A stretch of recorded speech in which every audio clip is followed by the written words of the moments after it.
we have 3 Russian players and 3 American players in our roster. Also, the match of the millennials rematch is kind of coming back sooner than we thought. Except it's Russia versus the U.S., right? Yeah, and that completely dominated anything that looks like rapid and blitz as the game has begun.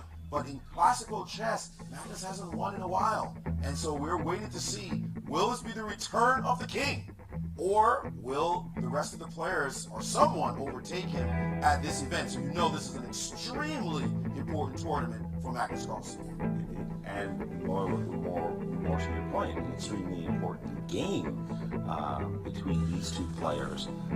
Because again, Fabiano is within striking distance, and it's the first time in years that the rivals of Magnus have been so close to them. And we have Louis Lopez, classical, not a Berlin, but a classical Louis Lopez on board with knight f6 and the a7, a6 move that Paul Morphy, of course, made famous. Berlin has been dominant in opening area amongst the elite players today. What do you think about this choice by Magnus? Maurice, it's still the 2016 World Championship, Sergei Karyakin all over. Are we going to see a Marshall?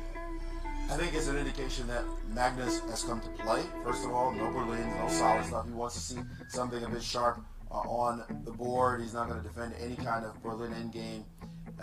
I think a Marshall may easily happen, but he can play anything he wants. I mean, there's anything he could have wanted, but now D3 is on the board, taking it out of standard Marshall waters. This is nothing that Magnus will be too afraid of, but I saw Fabi very casual before the game with he and his second, Rustam Kazanjanov. I was going out of the hotel, they were coming back in, they just had a nice stroll. Didn't say anything to them, but it looked like they had done their pre-game walk and relaxation, clearing the mind before he got all dressed up for the game.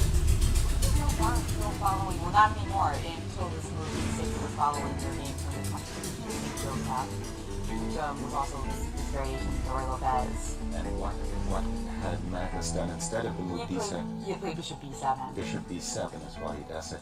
And, you know, it's strange. I was actually thinking that Bishop b7 was the right move because very often in the Ruy Lopez, if Black can get in the move d7, d5 essentially for free,